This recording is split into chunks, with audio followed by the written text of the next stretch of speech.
أنا أعتقد أني أنا أبدو أقوى مما أنا عليه في دائرة صغيرة اللي هي حوالينك، هذه بس حكتك أنت وربك. إحنا طول عمرنا نحط الأشياء تحت السجادة ونمشي ونخبي راسنا ونقول لا ما في مشاكل. إيش ما يكون الموضوع صعب ما تيأسوا، كل شيء في الدنيا له حل. أهلا وسهلا بكم في طبقات. معانا اليوم الجميلة الدكتورة منال فقيه. حنتكلم عن مواجهة المشاكل في بدايتها قبل ما تتفاقم وتصبح صعب التعامل معها، وأشياء تانية أحلى وجميلة كثير. سووا القهوة وتعالوا نفك الطبقات.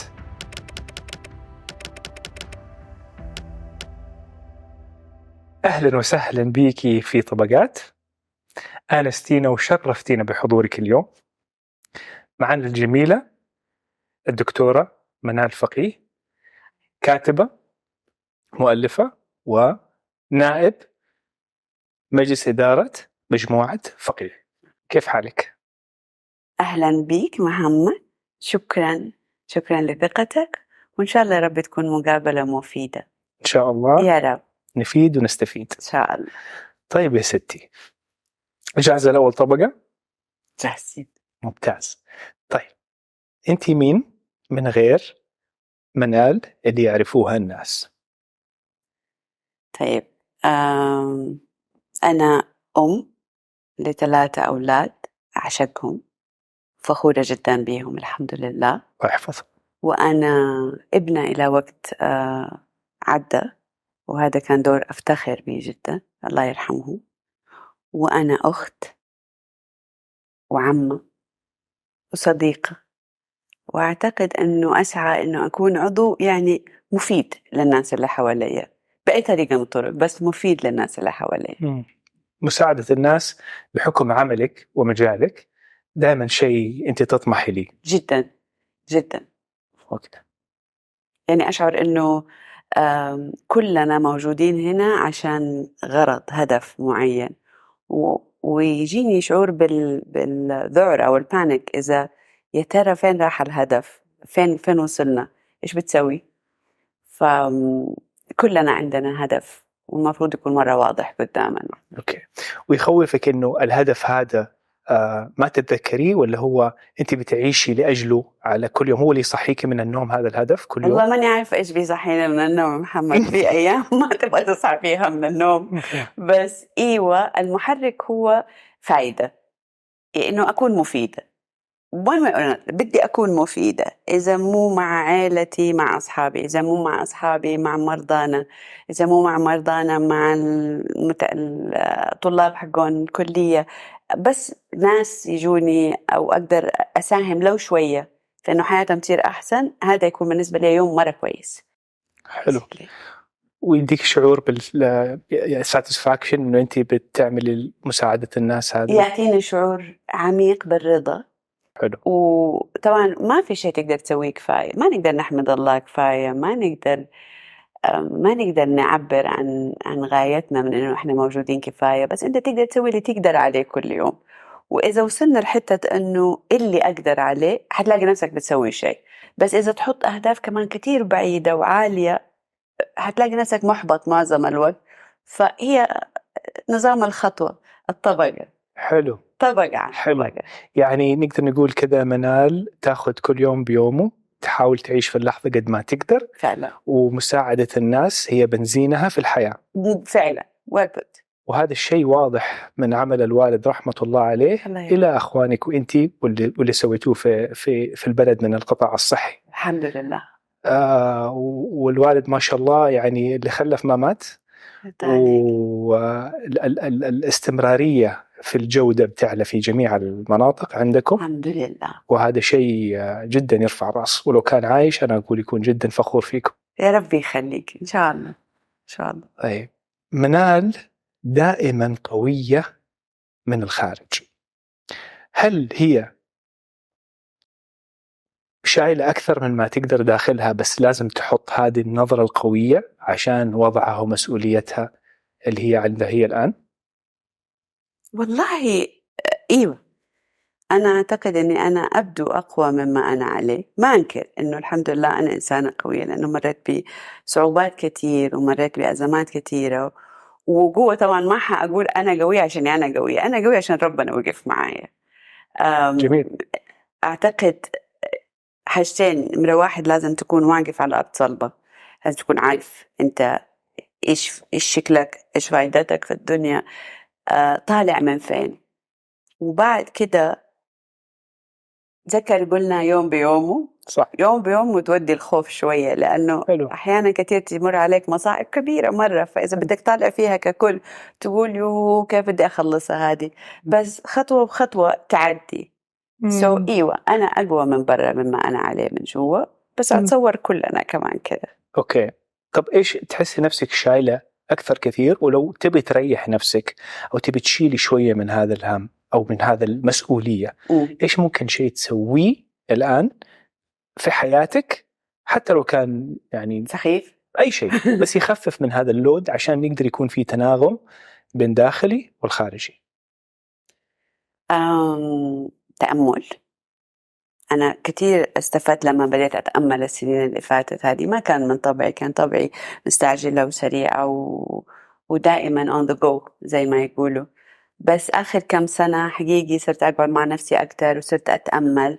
إذا تعبت من برا أقعد لوحدي شوي، مو شوية، شويتين.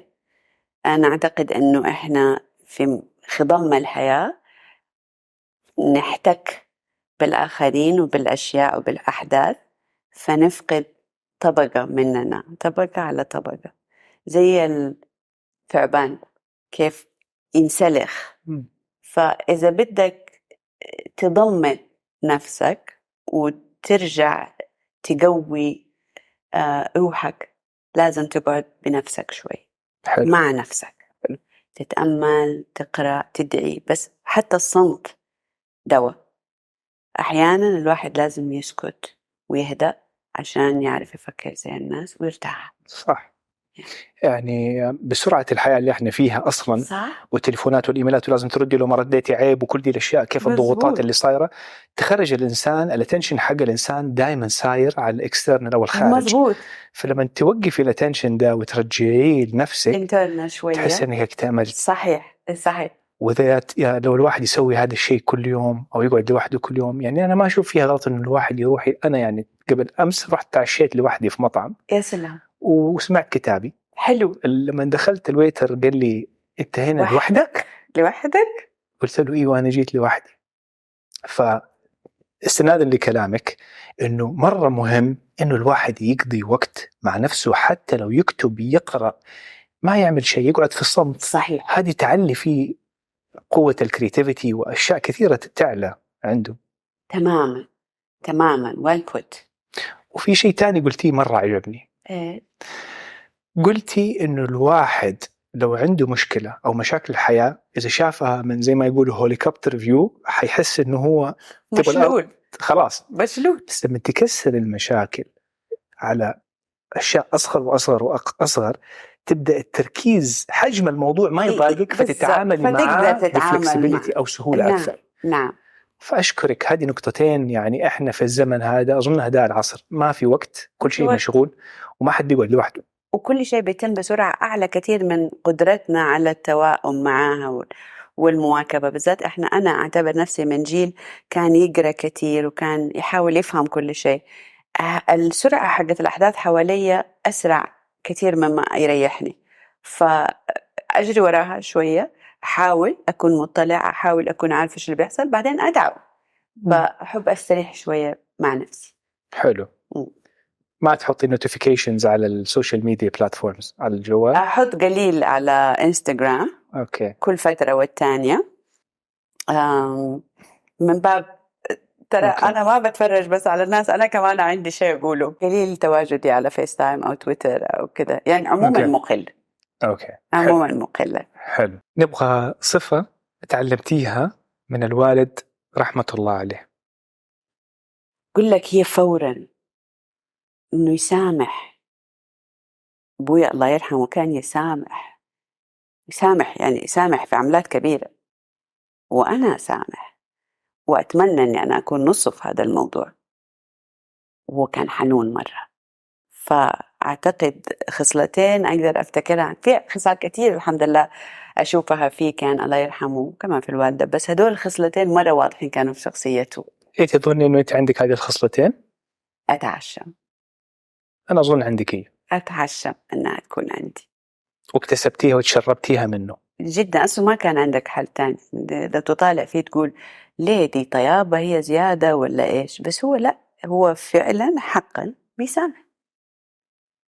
وكمية الحنان والرحمة اللي كانت في قلبه حقيقة شيء بكيني لما أفكر فيه. فأتعشم أني أنا أكون أخذت من عنده المسامحة وأخذت من عنده الحنان. أقول إن شاء الله. أنا أظن إنك أخذتيهم، أتمنى.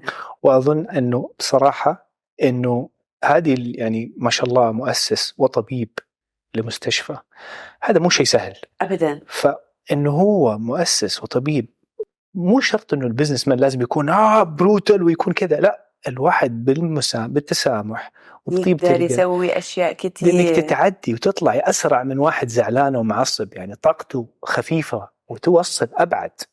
تعرف ما فكرت فيها كده من ناحية ربطها بالنجاح، بس هو صح في كذا طريقة انك انت تنجح، بس في مضامير معينة professions ما ينفع فيها بس انك انت تكون tough او hard working على الحل، او اكيد حتكون مخلص وتسوي احسن ما عندك، بس في characteristics خصال معينة لو اتوجدت اعتقد زي ما انت قلت محمد توصلك من دون كونفليكت وتسيرك صح في مجال معين دونا عن آخر كمان. صحيح. يعني مثلا ما أتصور البناء اللي دوبنا كنا بنقول عليه يحتاج كثير من المسامحة، يمكن تسامح مع اللي بيشتغلوا معك بس مش في الشغل صح. نفسه في الابروتش حق الناس اللي تتعامل معه. صحيح. يعني هو الواحد يلبس طواقي في العمل أنا أشوف، بس ما يخلي الغضب أو الزعل أو المواقف البشرية اللي ممكن تحصل وتعكر من صفوة اللحظة نعم. تأثر في نفسيته، لأن أنت الكرياتيف بيهايند البزنس، أنت اللي بتدعم البزنس، فإذا أنت مصف النية ومسامح خطواتك تصير أخف كتير. أخف. بس لو اضطريت أنك تكون تف تطلع التفنس. في آية يا محمد، نعم. يعني كلنا نعرفها من سورة الفرقان، بس أخويا مازن who is also somebody I idolize في حياتي قال لي عليها كده من فترة قريبة، الآية تقول وعباد الرحمن الذين يمشون على الأرض هونا وإذا خاطبهم الجاهلون قالوا سلاما. ولها بقية الآية تتكلم بعد كده عن إيش لازم يسووا، بس فكرة إنه الواحد يمشي هونا كتير راقت لي إنه الإنسان يكون الفوت برنت حقتنا تكون أنعم أهدأ ألين، ما في داعي للخبيط والرفيس والقس وجرح الناس والتعنيف، ما له لزوم. ما له لزوم فعلا. يعني النقطة هذه مهمة، لأنه التعامل بهذا الأسلوب، تعرفي كلنا عندنا ترومز أو عندنا مشاكل قديمة طلعت انبثقت، سواء بطيب نية من أهالينا ما كانوا يعرفوا يا كسروا فينا شيء بالغلط، أو إحنا واجهنا مشاكل في مسيرتنا في الحياة. فهذه المشاكل هي السبب الرئيسي في إنك تخلي الناس تتعامل بشكل إنه هذا يبي يضحك علي، هذا يبي يكتسب. بس هو كله أحس إنه الواحد يسوي قصة أكثر من الواقع. بس إذا الواحد اشتغل على the root problem أو جذور من جذور الموضوع، على التروما نفسها، وحاول إنه يتصالح معاها ويحلها بحب، بالنفس الكلام اللي بدو قلتيه من الآية القرآنية، إنه يتصاحب معاها والخط باللين وبالسلام. فكذا هذا هو يسموه emotional integration، اللي هو الواحد يتعدى من المشاكل الداخلية ويقدر يتعامل مع نفسه والآخرين بشكل أفضل. مرة حلو الطريقة اللي حطيتها فيها محمد، أنا متفقة معك تماما. صحيح. التسامح لين. وإيش الوالد التسامح، وإيش الشيء الثاني؟ الرحمة. هذا شيء جميل. يعني ما أتصور. بسم الله الرحمن الرحيم، إذا نبغى يطلع فينا شيء طيب بده يطلع من باب الرحمة. صح. وإذا لاحظت أهم مواقف في حياتك، يمكن أهم مواقف في أسرتك، أهم مواقف في المحبين لك واللي حواليك، إذا يبغى يتجلى فيها شعور حلو يتجلى فيها تسامح والرحمة. تسامح والرحمة.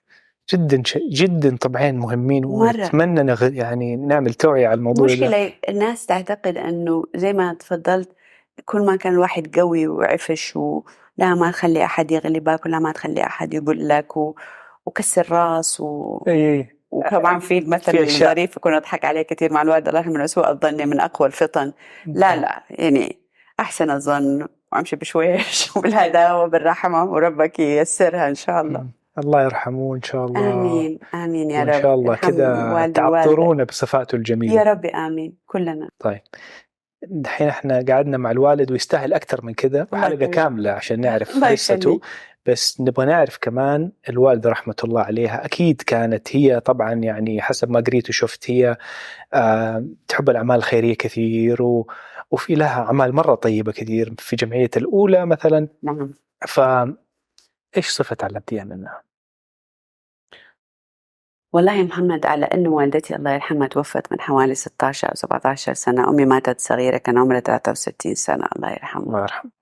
ولكن كل شيء طيب فيها اليوم كمان من أمي، عشان هي كانت ست غير عادية، تعلمت بدري وكانت مثقفة جدا وقارئة جدا، وكانت تحب الفن، تحب الغنى، تحب الطرب، تحب الأشياء الجميلة في الحياة. فهي لفتت نظري من وقت مرة بدري على إيش في أشياء حلوة في الدنيا، إيش في شيء حلو تسمعه تذوقه تشوفه. الله يجزيها خير عني في هذا الموضوع. بعدين هي كانت إنسانة كتير ترفق بأهلها ومعارفها والناس اللي حواليها. بعد ما توفت الله يرحمها مليون إنسان كلمني على قد إيه هي كانت لها أثر بالغ في حياتهم. زي ما تكرمت على موضوع الجمعية الأولى، هي كانت من المؤسسين. أنا أفتكر وإحنا صغار وكتبت مرة مقالة عليها أنه أنا وأخويا مازن كنا نفتكر أنه من المدرسة نروح نمر ناخد أمي من الجمعية، من المدرسة نروح ناخد أمي من الرباط، عشان هم كانوا هي وفئة لا بأس بها من سيدات المجتمع في ذاك الوقت كانوا يخدموا، يعني كانوا ما يشتغلوا شغل رسمي بس كانوا يشتغلوا أكثر من الشغل الرسمي، كانوا كل يوم يسووا شيء طيب. ما كان في تايتلز ما كان في تايتلز، بس إذا على هذه التايتلز كانوا حيكونوا أكيد وزراء ورؤساء مجالس إدارة، لأنه كان شغل وبده وقت وبده جهد والدنيا حر، وما وقفهم هذا الشيء وما وقفتهم عوائلهم وما لهتهم حتى عن بيوتهم وأولادهم، كانوا يعرفوا ينظموا وقتهم بطريقة ظريفة. وبعدين الرغم أن هي كانت بدت متعلمة كثير بالنسبة لبنات جيلها الحمد لله، بس هي فضلت تعلم نفسها، فضلت تقرأ وأتعلمت فرنساوي مثلا، وإحنا صغار تعلمت فرنساوي ما شاء الله. وأجادت وحاجات تانية كتير، وكانت علاقاتها الاجتماعية حلوة، تحب الناس. لا حقيقة كانت امرأة مميزة الله يرحمها. فتعلمتي منها إيش أكثر شيء؟ الشياكة. حلو. لا ما أقصد كده، بس يعني عندها كان عندها ذوق خاص. حلو. وكانت مزوقة جدا، وكانت تقول أنا، وهذا الشيء ظريف فيها، كانت تقول أنا بنت قماش، عشان جدي جميل الله يرحمه جميل عطار كان عندهم العطار الغتر وكان عندهم العطار الأصواف، وكان علاقتهم بالقماش تسو حلوة. فكانت تقول أنا بنت قماش، يعني إحنا نفهم في الأقمشة، نفهم في الألوان، نفهم في أشياء من هذا القبيل. حلو. يعني من هذا من الأشياء اللذيذة. يعني نقدر نقول إنه الوالد رحمة الله الجمال الداخلي والوالد الجمال الخارجي. والله الاثنين يا محمد، كله. يا ريتنا كثير نصهم الله يرحمهم. زمن الطيبين. زمن الطيبين انديد. والدك الله يرحمه كان رجال مرة طيب، وكان صديقي كمان أنا. الله يرحمهم جميعا. الله يرحمهم جميعا. طيب ننقل لطبقة شوية كده أعمق تكة. طيب. طبعا نسينا ننوه، يعني ما شاء الله أنت أخذتي من الكرياتيفيتي هذا وقرأت الكتب حق الوالدة، وإنك طلعتي في عائلة فيها قراءة كثير. في كتاب جميل اسمه فارس نبغى نذكره بعدين في الصفحة فوق. قصة جميلة ما حقول شيء عنها، من تأليف الدكتورة منال فقيه، إذا تقدروا تشوفوه جدا ممتع وجميل. شكرا. طيب هل نجاح الوالد رحمة الله عليه أثر في منال مين اليوم؟ كتير. كيف؟ أول شيء تولدت في مجال رعاية صحية، خدمة. يعني كنا نقعد على الترابيزة نتكلم على مين مرض مين تعبان وإيش لازم يسووله وفي عملية. وحتى والدي كان يقول للماما الله يرحمها: يا ديدي، ترى في مريض حالته صعبة وعامل عملية كبيرة وهي في الانتنسيف كير، ادعي له. فندعي له ويكلمنا عن تفاصيل يمكن الشخص العادي ما يدخل فيها، بس فنشأنا في الموضوع حق الصحة. فصار من الطبيعي انك انت صار تقريبا ما عندك حل إلا انك انت تمشي في مجال الخدمة، في مجال الصحة. شربتيه يعني. ما تقدر يعني ما تقدر ما تسوي كده. وطبعا تجي الفزعة حقت أهل البلد، الفزعة مع أنت اتولدت فين مع بعضهم، تقوم تسوي كومبينيشن أنك أنت لا انكتب عليك يعني مكانك حيث أقامك وإحنا مسخرين، هو ده السكة حقتك، أقعد في هذه السكة وسوي شيء كويس. وبعدين الصراحة ما فلحت كثير في أشياء تانية، فخليني يعني أفضل في المجال حق الصحة والخدمة أحسن لي. أوكي. ماني شاطرة في البزنس كده على جربتي؟ راسي. يعني جربت في الخيال، جربت أوكي. أدخل في الموضوع وما لقيت نفسي كثير يعني متحمسة وعندي خطط جيدة. حلو. طيب، هل خبرتك في التأهيل النفسي ساعدتك في قراءة الأشخاص قبل التعمق فيهم؟ من كل بود، من كل بود. يمكن لما كنت أصغر كنت حتى لو قراءتي الخارجية للناس ما هي مثلا إيجابية، ممكن أضاحش، أجرب أشوف جانب تاني، ولا أزال أعطي الناس يعني توقع حسن إن شاء الله، ظن حسن. بس أعتقد أنه صرت حذرة أكتر. أنت بتتكلم على الطبقات محمد، أنا أتصور كنت زمان أقول في دوائر، في دائرة صغيرة اللي هي حوالينك، هذه بس حكتك أنت وربك. في دائرة تانية فيها اللي مقربين جدا. في دائرة ثالثة فيها الكل، بس الكل ما يقدر يدخل في الدائرة الصغيرة ومش كويس إنه يدخل، لا كويس لهم ولا كويس لك. فأنت كل فترة وتانية تعتني بالطبقة هذه الداخلية. جميل. الوسطانية. وإذا كان حسيت إنه في أحد، أتصور عن نفسي إذا حسيت إنه في أحد يبغى يدخل علي بقسوة أو أسباب ما هي جميلة، بأسباب ما هي جميلة، أنا عندي حصن أعلي وأقفل. حلو. وإذا قفلت ما أفك، خلاص الطبقة دي مفتاحها يترمي في البحر. يعني الدنيا علمتني إنه في طبقة لازم مفتاحها يترمي في البحر في أوقات معينة. في ناس زي إيش لو صار؟ غدر، العداء الغير مبرر. أكيد في ناس عندهم إحساس بالعداء أو السلبية لأسباب كتير، وأسباب معذورين فيها، وأسباب أحيانا تكون صحية، نفسية، اجتماعية، بيئية، معلوم. بس في ناس حتى لو ربنا أنعم عليهم وهم في ظروف جيدة أو الوضع ما يستدعي منهم أنهم هم يكونوا هجوميين أو قاسين، أنا تعلمت في الفترة الأخيرة في حياتي أنه أنا ما حتعاطى معهم، أنا حاصد. أوكي. إذا أحد طلب مساعدتي رح أقعد وحساعد، بس إذا كده بس تعرض لا. أوكي. ما تعرض لي. هل عمرك تحطيتي في ذا الموقف وقفلتي ذا الباب والموضوع لسه بيألمك دحين، ولا تحسي إن تعاملتي معاه بشكل سليم وصحي؟ زمان ما كنت أتعامل معاه بالضرورة بشكل صحي جدا، بس آخر مثلا 5-6 سنين في حياتي، ويعني الواحد يتعشم إنه هو يكبر عنده شوية حكمة وبصيرة.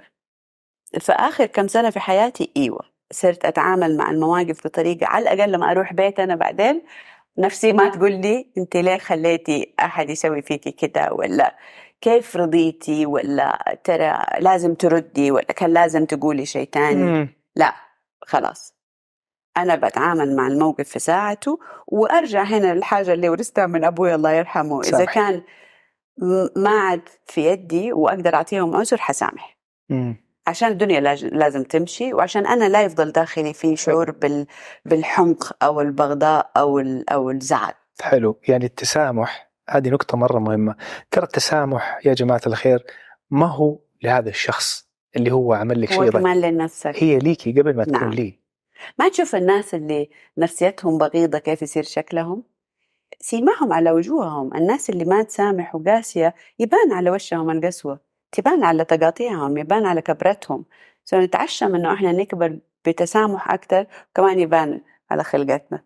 باين ما شاء إن الله. شاء الله كلنا يا رب. آمين. كلنا. طيب إيش تنصح الناس بدل أنا في الموضوع ده ونبى نستفيد منه ونفيد؟ إيش تنصح الناس أهم شيء يسووه إنهم يصفوا هذه النية ويسامحوا أكتر؟ إيش شيء حتى لو بسيط أو خفيف، حسن والله نية أو يعني أنا ما أقدر أدعي إني أنا أعرف السبب، بس أنا أقول إنه، وهذه الحقيقة مرة صديق قال لي إذا ربنا يغفر، يعني زي قولت إحنا مين نكون؟ ربنا يسامح. إحنا نجي كبشر نقول أنا ما هسامح والله لو إيش يصير ما أعرف إيه. أنا ما أحب الكلام الكبير هذا، لا، ربنا بيسامح، أغفر، سامحي. basically يمكن أكتر شيء أخلي الواحد، وإنه أرمي حمولك على الله. إحنا كتير أحيان يتهيأ لنا إنه إحنا نملك كتير من مفاتيح الأمور وكتير من المقادير اللي حواليننا. في الواقع إحنا بس نملك إحنا كيف نتصرف ونظرتنا للأشياء. الباقي ترى ما هو في يدنا، إحنا فعلا في يد ملائكة الرحمة. يا سلام. فجست let it be. let it be and let go. let go. شكرا على هذه النقطة الجميلة. شكرا لك محمد. إن شاء الله يا رب تكون فعلا موتو زي ما يقول الواحد يمشي عليه. طيب يمكن طبقة قريبة منها بس أعمق كده أي خلاص. تفضل. هل الفراسة وهي مهارة التعرف على بواطن الأمور من ملاحظة خوارجها، هل هذا الشيء مكتسب أو هو شيء ممكن الواحد يشتغل عليه؟ والله هذا السؤال مرة عميق محمد. أنا أعرف ناس ما شاء الله تبارك الله مولودين بدرجة عالية جدا من الفراسة، وحتى يعني يعرفوا يقرأوا الشكل من فين الإنسان جاي ولا إيش الخلفية حقته العرقية وحاجات زي كده. أنا ما عندي فراسة عالية أكيد لا، وانخبطت كثير الحقيقة. يمكن اللي صار عندي جزئية من الحذر اللطيف، وإنه إحنا نمشي بتوازي إلى أبعد وقت ممكن. أنا ما حقرب إلا إذا كان أطمئنيت إنه هذا الإنسان كويس. بس أنت هتشوفني أنا جنب الناس، جنب الإنسان اللي قدامي عادي ما في شيء.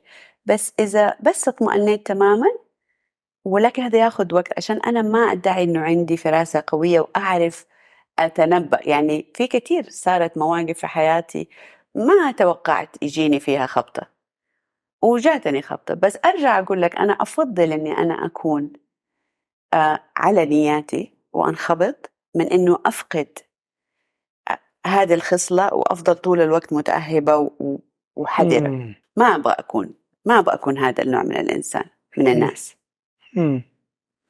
طيب لسه في شيء ممكن نطلعه منك أكثر في دي النقطة. طيب على موضوع الفراسة والتعامل مع الناس، أنت قلتي لما أرتاح أكثر. إيه؟ كيف ممكن تقري على شخص إذا هو مريح أو لا؟ هل سماهم في وجوههم صريح. فقط؟ لا أوكي. أحب الصراحة، أحب الوضوح، أحب التعامل مع الناس اللي عندهم بصير، مفتحين يعني. عشان في ناس كتير في زماننا هذا، ويمكن ما أعذرهم عشان سرعة تطور الأحداث والسوشيال ميديا وكده، ما عاد يعني فقدنا القدرة على الاستبصار، إنك أنت طالع جوا، أنت تشوف الأمور كده من برا لبرا ويحكموا ويمشوا فيها، وقليل ما يقول لك ترى أنا مسؤول، ترى أنا غلطت عليها بعدين هي غلطت علي، ترى أنا ما وضحت نفسي كويس. فكرة إنه الواحد يكون بصير بنفسه بتصرفاته، ما يحكم على الناس قد ما يحكم برضو على نفسه. ترى أنا غلط، يا الله على دي الكلمة، يعني ما كان لازم أقول هذه الكلمة، وإذا كان أنا فعلا حسيت أنها جرحت لازم أقول آسفة. لازم أعتذر عشان أنا حرتاح. إذا اعتذرت، إذا ما اعتذرت أنا ما حرتاح. الصراحة راحة. فالصراحة راحة، فأحب الناس الصريحين، أحب الناس الواضحين، أحب الناس اللي عندهم بصيرة عشان التعامل معهم. كيف تتأكدي إذا هذا الشخص صريح وحقيقي؟ لا إيبا، كيف؟ في حتة كده تمثيل وادعاء تظهر بعد تاني طبقة. أوكي. تظهر بعد هل تاني طبقة، نسميها بس أنت فراغ؟ أسمع. أوكي. يعني أسمع البني آدم أكثر أوكي. ما تتكلم معه. جميل. بعدين بعد ما تعدي الطبقة الأولانية تبان الطبقة الثانية، ساعتها تقرر إذا كان تبغى تتعاطى معه ولا ما تبغى تتعاطى معه. طب يعني نسمي دي فراسة؟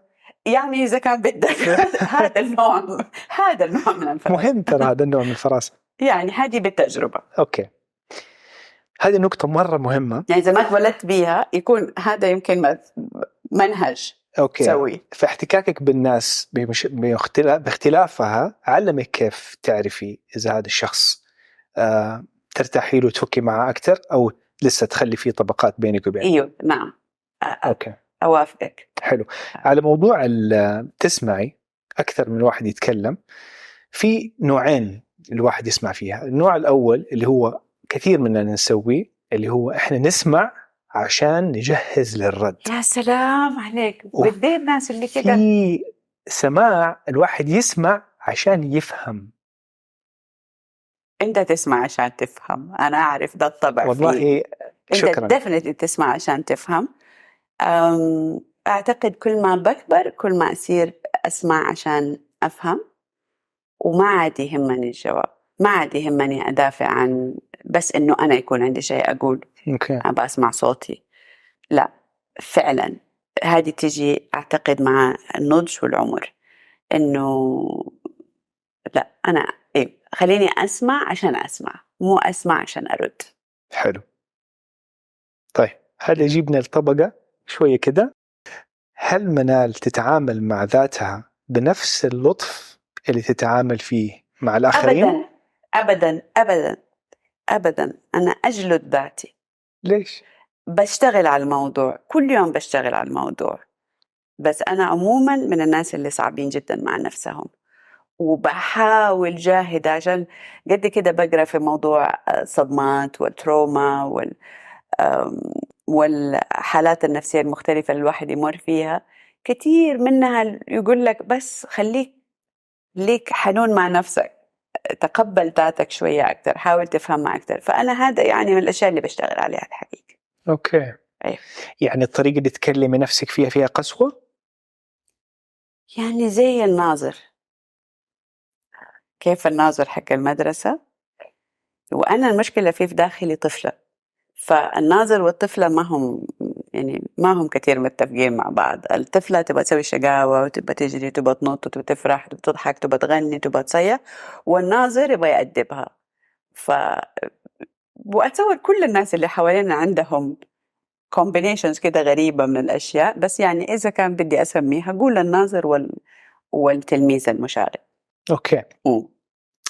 طب كيف طفولتك أثرت في مين أنت اليوم؟ كتير أثرت طفولتي. أنا كنت طفلة شقية عفريتة يعني، وشجاعة وحساسة. فيعني حتى أتصور والدتي الله يرحمها كانت تقول لي عشان لما يخاصموني فأبكي قوامي، فتقول لي طيب ما دامك قد كده حساسة بتغلطي ليه منال؟ إنه صعبة الكومبينيشن حقت الشقاوة والحساسية، بس كانت عندي هذه الكومبينيشن. أوكي. أظن لا تزال برضو موجودة. أوكي. يعني تظني جلادك الداخلي قوي بصدمات الحياة؟ لا، في الواقع ضعف بصدمات الحياة. ضعف علشان بديت أنا أعذرها، بديت أنا أشفق على نفسي من بعض هذه الصدمات. بديت أفهم إنه ما حد حيجي يطلعك ترى من الورطة، أنت حتطلع نفسك من الورطة. فحن على نفسك عشان تعرف تقوم، لأنه إذا الدنيا بتخبطك وأنت تخبط نفسك خلاص ما لنا طلعة. فهي كومبينيشن من الاثنين، إنه لا في صدمات في الحياة وتصير أنت تقول لا طيب روقي شوية، يعني تعال نرجع كيف رح نتكلم مع ولدك ولا بنتك، تعال نتفاهم، هات من الآخر، طيب إيش المشكلة. وأنا أكلم نفسي كتير اوكي، يعني تحسنتي في موضوع جلد الذات. أيوة حسنت. يعني اذا مثلا جلادك الداخلي قال لك ترسلوا لي ايميل الان ويسمعوا، ايش ممكن ترسلي له ويسمعوا فورا؟ أنا أكلم جلادي الذاتي أقول له كفاياها خلاص. كفايه من باب انه خلاص كفاية. ولا لا كفايه انه ايه كفاية حتحطي له يعني حد؟ أنا كفيلة بجلد ذاتي ما في داعي. الدنيا كفيلة، الله. الظروف، العمر، الملابسات فيها ترى جلد. المشاهدات يا محمد، يعني إذا بس تسمع دحين اليوم إيش حاصل في البلدان اللي حواليننا، البؤس، الزلازل، الجوع، الحرب، تقول خلاص كفاية. ما في أشياء سلبية كتير وقاسية حواليننا، بلاش إحنا كمان نكون قاسيين كتير على نفسي. أهدي. فمن هذه الناحية. وبعدين فكرة فعلا أنا ترى ما حد إذا أنت ما طبطبت على نفسك ترى ما حد حيطبطب عليك. فلازم الواحد يطبطب على نفسه. وهذا الشيء بتعلمه دحين. أنا ما كنت أطبطب على نفسي. مهم، احييك على هذا الله يخليك. الاكتشاف. أنا أنصحك ويا كمان. ده انا حتعلم مني كثير اليوم. لا الله يخليك، أنا اللي أتعلم منك، بس هذه الطبطبة مفيدة. حلو. طب من فين منال تجيب قوتها او تستمد قوتها؟ ربنا.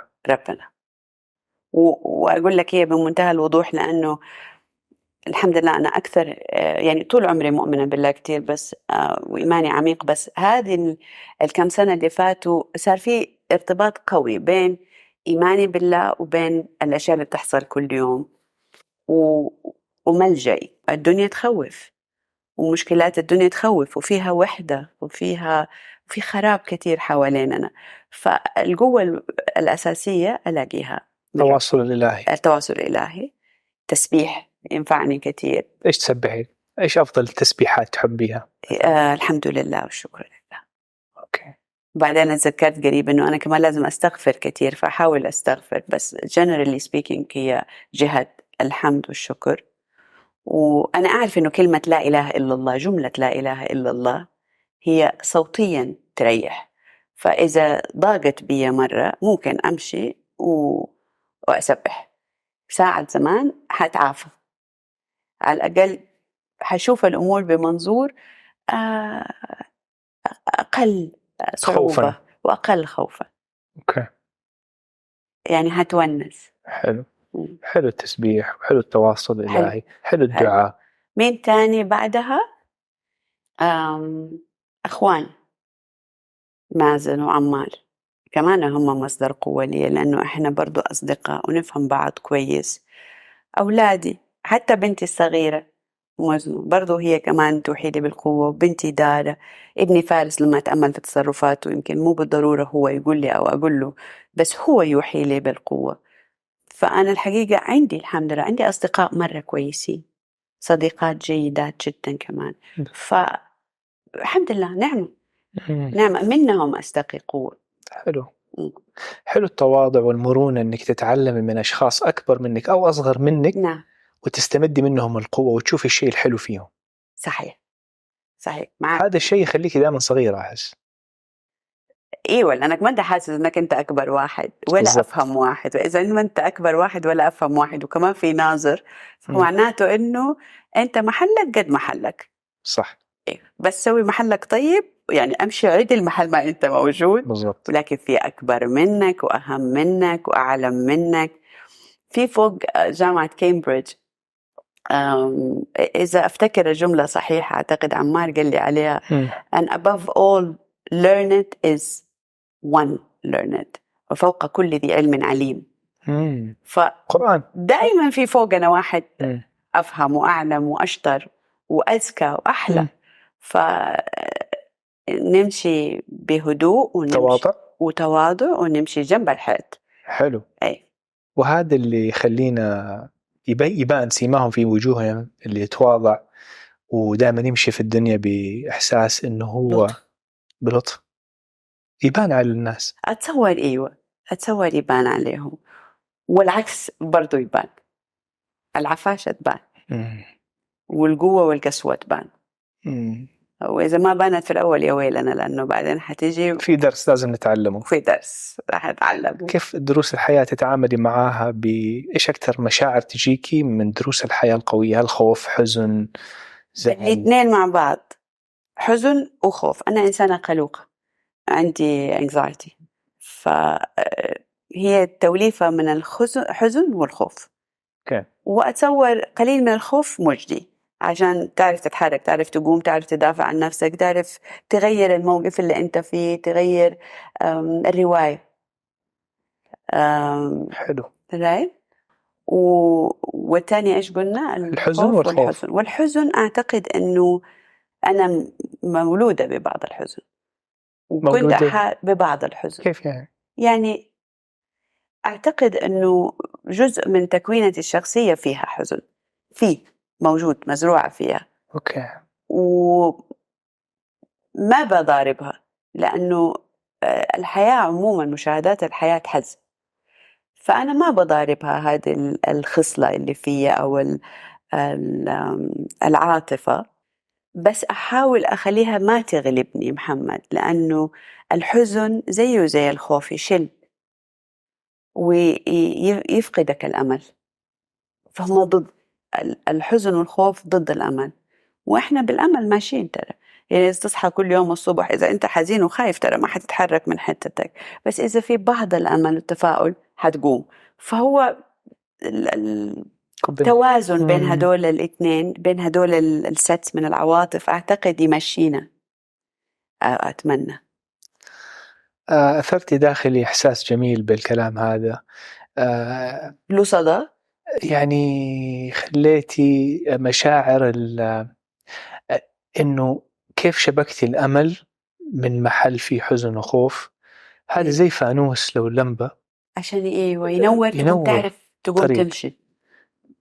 فإيش تقدري تقول للناس اللي هم عندهم حزن وعندهم خوف قوي فيهم، ويلجؤوا الأشياء في الحياة خاطئة تسكن لهم الآلام هذه، بس بشكل أنت اعتمدتي فيه على نفسك وتقدري تفيدي فيه الناس؟ والله أتصور، يعني إذا بدي أقول في بارقة أو طريقة الواحد يخرج منها، يقول طيب إذا ما في بصيص أمل، يعني هو ربنا خلقنا علشان نقوم. إن الإنسان في كبت، إحنا مولودين، الحياة ما هي سهلة، والحياة دائما فيها مشاكل ومصاعب، بس لازم نعرف إنه هي الحياة فيها مشاكل وفيها مصاعب ونتعامل معها. هي ما خليت لأحد. والدتي الله يرحمها كانت تقول الحياة كاسات، وعمرها الكاسات ما تتملى كلها. إذا تملت كاسة النجاح ما يتملى كاسة التعليم، تملى التعليم ما يتملى كاسة الحب، كاسة الأبناء، كاسة الأصدقاء، كاسة الرزق. فهو إذا كاساتك مليانة شوية قول الحمد لله، عشان في ناس كاساتهم كلها فاضية. وأحيانا تكون كاسة أنت يمكن ما تبغاها كتير مليانة، بس هو ربنا أراد أن هذه الكاسة تكون مليانة وما تعرف، يمكن هي ما هي مليانة عشانك، يمكن لازم تفيد تروح لأحد تاني، فاشتغل عليها. So I guess إذا بدي أقول للأحد حاجة كيف يقوم، دايما في أمل. مستحيل الإنسان يفقد الأمل. الإنسان معجز في قدرته على الصمود. يعني تشوف البني آدم في وضع معين مكفي، طيب تقول هذا البني آدم مستحيل يقوم له قومه، بس أعطيله وقت كفاية الإنسان حيقوم. هو حيقوم من الركوع، حيوقف على رجوله، وبعد شوية حيمشي.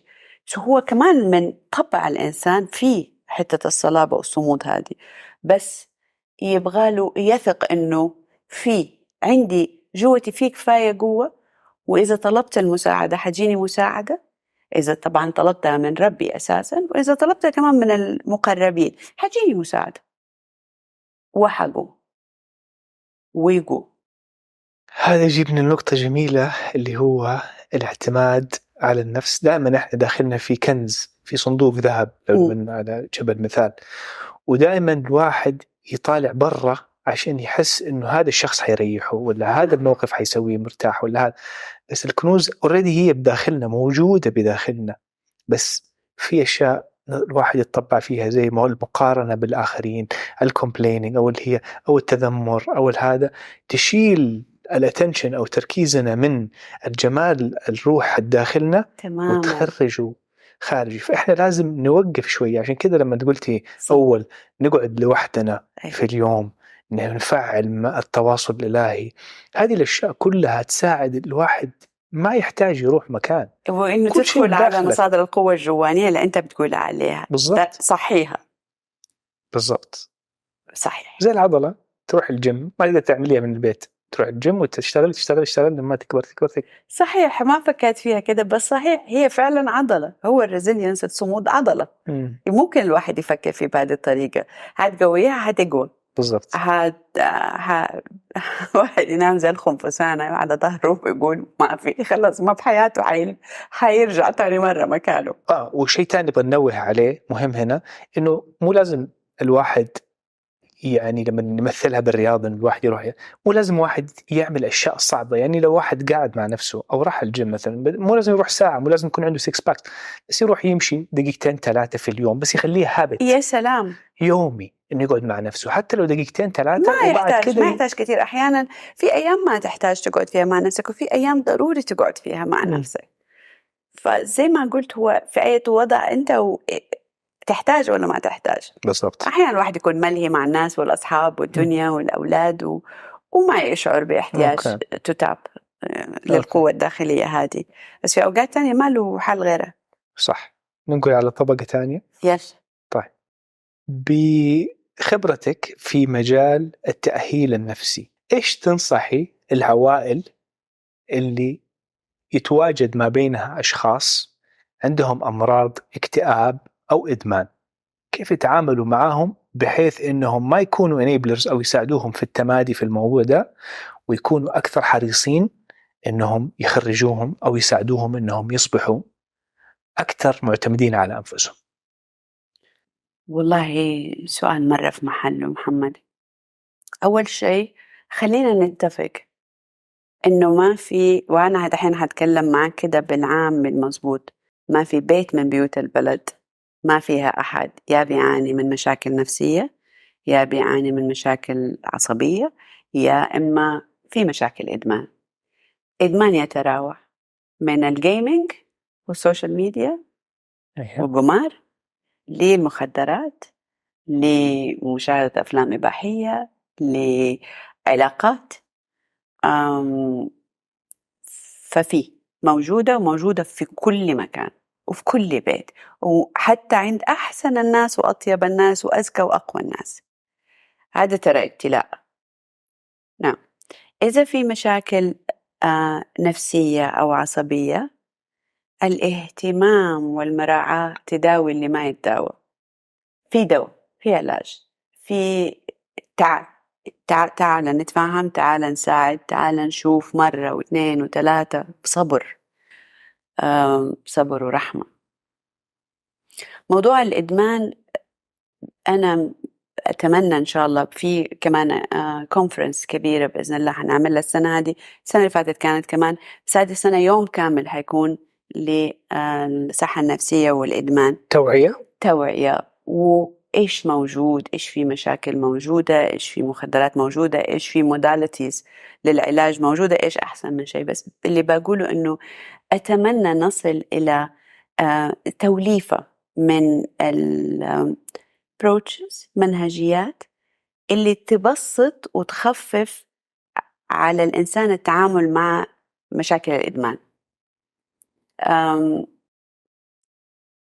بقرأ كتير في موضوع التروما، الصدمات، والحقيقة أنا ما شفت أحد بيعاني اليوم وهو بالغ إلا وفعلا كان مر بصدمات عنيفة جدا في طفولته. هتقولي في ناس، كل الناس مرت بصدمات، وكل الناس مرت بصدمات، بس في ناس حساسة أكتر من ناس، وفي ناس تدخل وتخرب، وفي ناس تعدي، أو سبحان الله أقوياء، أو في وقت ما ضربتهم الصدمة كانوا عندهم نظام دفاعي أحسن، كان حواليهم ناس أقوى أو أهم. بس التروما، الصدمة، لها دعوة كبيرة في نفهم الإنسان هذا من إيش صاير في كده. في أشياء طبعا وراثية وجينية، وهذه الحقيقة يعني ابتلاءات ولازم نتعامل معها بمنتهى الرفق ونتعامل معها بالطب، عشان الطب وصل مواصيل جيدة جدا، صار في فهم عميق للأمراض النفسية. يعني مثلا من 20 سنة كانت كل الأدوية النفسية علاجها تقريبا واحد، كلهم على ذكر واحدة من أطبائنا المتميزين زمان دكتورة سناء سالم كانت تقول كلهم 6 أدوية بيعالجوا بيها كل الأمراض النفسية وكل أنواع الاكتئاب والانكزايتي والإدمان كل شيء. دحين لا، اليوم في كتير أدوية. الفارماكولوجي حقت علاج الأمراض النفسية والإدمان كتير اتطورت، ومجتمع صار أوعى طبعا. من جهة صار واعي بزيادة عن اللزوم ومنفتح زيادة عن اللزوم فيما يختص بالتعرض المبكر، كله أوكي. فالطفل أو الطفلة الناشئ حاسس إنه أوكي، هدول بيحششوا أوكي، هدول بياخدوا حبوب أوكي، هدول بيشربوا كل يوم كحول أوكي. لا، مو أوكي، مو أوكي. عشان كده صار التعرض مرة بدري ودخل في السنين اللي الإنسان لسه بيتكون فيها، فيكبر ينشأ بنوع من القبول الزايد للتعاطي، وهذا بيدنا. يعني even though tendency القابلية موجودة وموجودة بشكل مؤذي الحقيقة، لكن التعرض المبكر جدا والقبول بيخرب الطريقة اللي يكبر فيها الإنسان. إذا طالعت حواليك هتلاقي إنه في زي تسلسل كده معين، تقول لا، هذا الولد وهذا البنت من كل بد رح يطلع عنده مشاكل مع الإدمان، من البيئة اللي هو فيها، تصرف الوالدين، المحيط اللي حوالينه، كمية الحرية المبكرة اللي معطى لها، قلة الإشراف، فلوس. ففي معطيات تحسسك إنه لا هنا في خطر. وبعد كده التعامل المبكر مع المشاكل، إحنا طول عمرنا نحط الأشياء تحت السجادة ونمشي ونخبي راسنا ونقول لا ما في مشاكل. مواجهة المشاكل والتعامل معها من بدري كتير يساعد في كل شيء، في الإدمان، في الصحة النفسية، في الأمراض النفسية، حتى في إحساس الإنسان ناحية إنه أنا حتعافى ولا ما حتعافى. كل ما تعاملت معاه من بدري كل ما كان أحسن والنتائج حتكون أحسن. يعني يمكن هذا أكثر شيء أقدر أقوله. حلو. في كثير أشياء يعني أثرتيها، بس منها في كتاب كتبته published مع أوبرا وينفري جديد اسمه What Happened to You. قريته، رائع رائع. يتكلم يقول لك إنه الثيرابي أو العلاج من الأشياء النفسية يبغى لها بعض الأوقات الثيرابي في البداية يضايق الشعور جدا. مؤلم. الناس أو مو كل الناس، بعض الناس تحسب إنه الواحد لو راح ثيرابي خلاص مشاكل تحل. بالعكس، أنت بتفتح السجادة اللي حضرتك قلتي نعم. وبتطلع الشيء. فالثيرابي في البداية يجي راح يعود بس بعدين يعالج. صحيح. فإحنا لازم نصبر في مسيرة العلاج النفسي. يا ما هي سلام. في يوم وليلة. يا سلام، مرة كلام جميل. لأنه الموضوع إنه هاخد حبة ويصير كويس، ما تسري في مواضيع المشاكل النفسية والعصبية ومواضيع الإدمان، ما تسري. زي ما أنت قلت، التحليل النفسي والنظر للموضوع بعمق، وفي الأول حيعور، لأنه أحيانا الواحد يكتشف مسببات أو حوادث أو ارتباطات معينة في طفولته أو في شبابه ويقول يا الله، يعني حقيقي هذا كان وقت صعب. ومن بعدها الإنسان لجأ للمخدرات أو لجأ للكحول أو لجأ لتعامل مع المشاكل بطريقة عدائية، وصار عنده مثلا، يعني في ناس كتير تشوفهم محمد ريكلوس، ما يبغوا يتعاطوا مع الناس، عندهم نوع من أنواع الاكتئاب المزمن وما يبغوا يتعاطوا مع أحد. هذا يعني يقفلوا على نفسهم لدرجة أنه ممكن يجيهم مرض ويقول لك أنا حتى ما أبغى أتعالج، مرض تاني خطير ما أبغى أتعالج. فهذا سببه أنه ما تعاطى مع المشكلة هذه من بدري. فممكن نقول لو أطفالنا عندهم شيء يضايقهم حتى لو هو كبير أو صغير، نديهم انتباه ونديهم attention عشان يقدروا يشرحوا عن أنفسهم. أيوة. تخليها عادة في حياتنا، إنه يتكلموا ويعبروا ما تقدر تخوف الطفل أو الصديق أو المرافق من فكرة إنه يا الله أنت تفكر كده قدي كده أنت من جوا. لا لا، ترى بني آدم قاعد على تل من المشاكل، الأفكار، شيء منها كويس شيء منها بطال. خلينا يكون عندنا شوية قبول وشوية رحمة ونشوف نسمع القصة من أولها. حلو.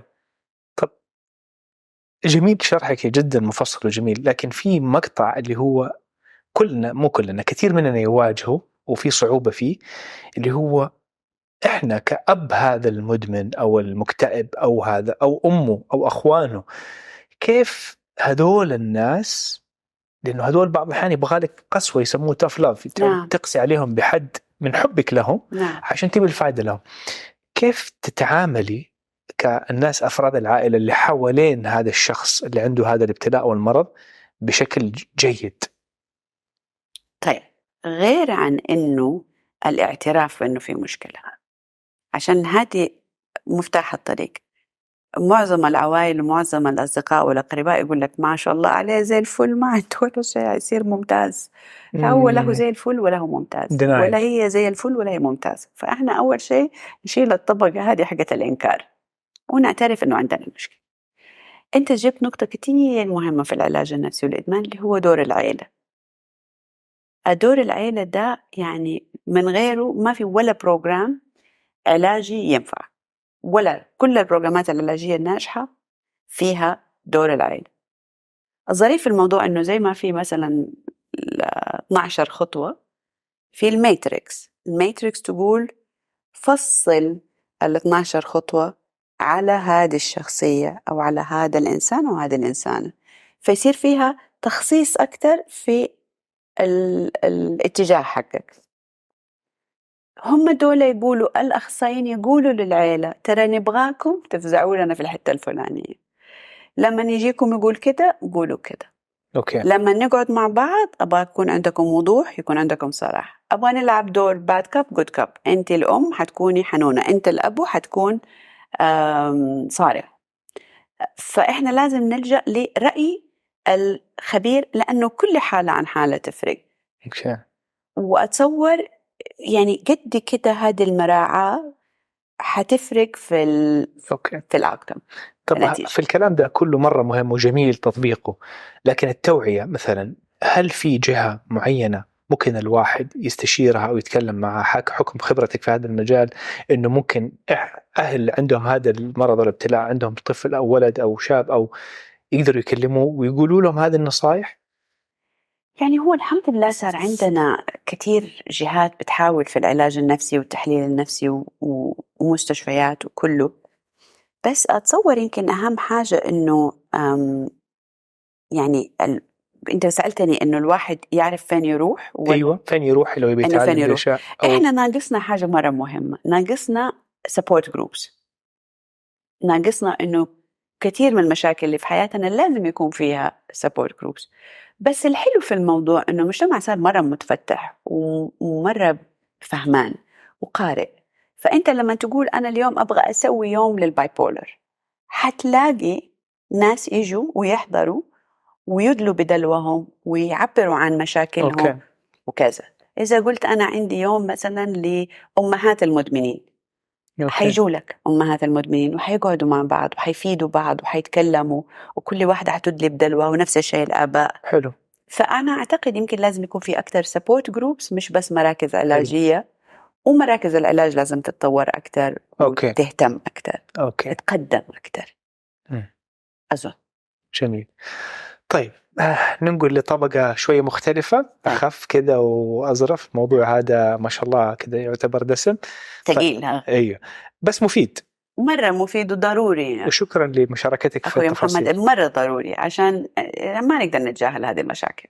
بالضبط. طيب نبغى طبقة من طبقات منال ما حد يعرفها من الناس. أنا أكتب أغاني، أحب أزرع، يعني مزارع. أوكي. كتبت أطبخ. أوكي. يعني يمكن هذه الأشياء اللي واحد منظره مو بالضرورة يدل عليها. حلو. أنا ما كنت أعرفه، هذا شيء جميل. وإيش كتبتي شيء نعرفه؟ كتبت أغاني، كتبت أغنية في مسلسل مقدمة تتر، كتبت أغنية لفارس ابني فرح ونورة زوجته من الكويت، وأعتقد أنها كانت أغنية حلوة وناجحة. كتبت كذا أغنية بفكر دحينة على كبر أعطيها لأحد يلحنها وخليها تطلع، لأنه يعني قالوا لي إنه الكتابة حقت الأغاني حقتي حلوة. تقدر تشاركي معنا السطر مثلا أو قد ما تبي؟ لا أستحي.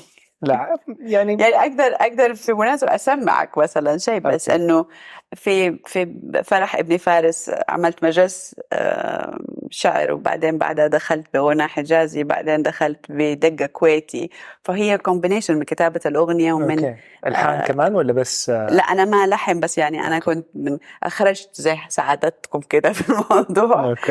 الأغنية حقت المسلسل كانت من الفولكلور مستقى، كان اسمها هو يا هو. المسلسل كان اسمه قلوب بيضاء. الأغاني التانية اللي كتبتها دحين نشوف قصتها كيف إذا أبغى أتسلى عليها. حلو، يعني إن شاء الله قريب نسمع. إيه والله أنا كده حاسة بدي أغير الكارير حقي شوي. حلو، يعني لو طلعت اليوم إيش ممكن شيء تسويه اليوم يخلي هذه الخطوة تصبح حقيقة إنك تكتبي هذه الأغنية؟ لا أنا كاتبة أغاني كتير، بس لازم يعني أشغلها. تشغليها. إيش حتسوي عشان تشغليها؟ أنا هأكلم 2 من أصدقائي، والاتنين هدول يوصلوا لمغنيين وملحنين. والاتنين عرضوا من زمان إنه هذه الأغاني حلوة ولازم تصير تتلحن. I will call on that favor وحقول يلا إذا فيها خير طلعوا لي هي. طيب حلو، بعدين نشاركها لما تنزل. ممكن. طيب وإيش بالنسبة للطبخ إيش تحبي تطبخي أكتر شيء؟ أنا أحب الطبخ السعودي. حلو. وأحب أسترجع الوصفة الأساسية حقت الطبيخ، يعني إذا بتتسوى بطريقة مو كويسة نسوي كواليتي كنترول، نرجع تاني مرة. سمبوسك، البوف، الندي، البامية الحجازية. عندي محاولات كتير في زراعة الخضروات، فيعني نجحت في طماطم، باذنجان أسود، تشيلي، بيبر. سوينا كوسة قبل، كل أنواع الأعشاب عندي. حلو. وطبعا لازم تيجي الدودة عشان الطماطم وتأذيني ونرجع نخش في دوامة طويلة عريضة، بس يعني هذا جزء من الزراعة. زي الحياة فيها منغصات، بس الواحد دائما يحصد داخليا في نفسه. وفي دود برضو في الحياة، في دود برضو. بالضبط.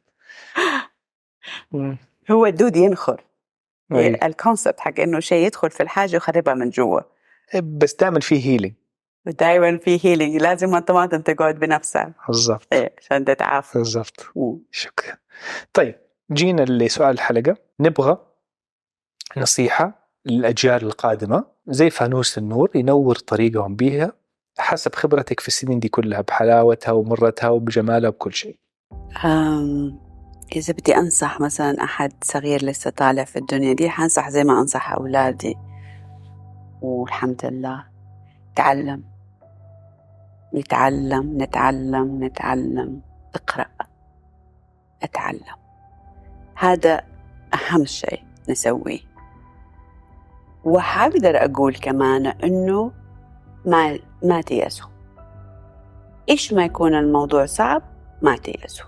كل شيء في الدنيا له حل، والشيء اللي ما له حل عاد يعني أشياء معينة مقدرات، بس إذا ما زبط هذا الأبروتش يزبط أبروتش تاني.